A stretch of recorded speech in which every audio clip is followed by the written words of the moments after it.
చిన్నపిల్లలంటే చాలా చిన్నవాళ్ళులే. వాళ్ళకి అస్సలు తెలుగు తెలీదు.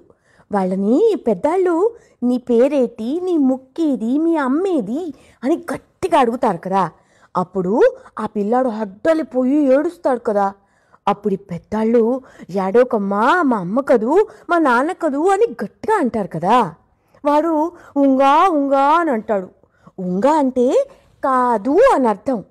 మరి వాడు వాళ్ళకి అమ్మ నాన్న కాదుగా. ఉంగా అంటే వద్దు, లేదు అని కూడా అర్థంలే. అది పెద్దాళ్ళకి తెలీదు. ఇప్పుడు మన్ని ముద్దిస్తావా అంటారనుకో, మనం ఇవ్వద్దు అనుకున్నా ఇస్తాను అనే అబద్ధం చెప్తాం కదా. అలా అంటేనే ఒక్కాని ఇస్తారు కదా. మరి చాలా చిన్నపిల్లాడిని అడిగితే వాడు ఉంగా అంటాడు.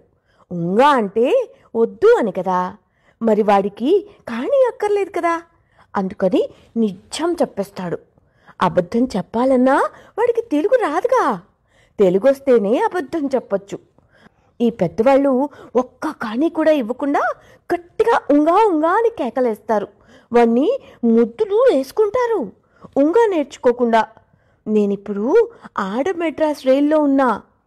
చిన్నపిల్లలు అస్సలు ఉంగా ఒక్క సీగాన పెసునాంబ ఒక్కటే ఉంది. సీగాన పెసునాంబ అంటే ఆడది.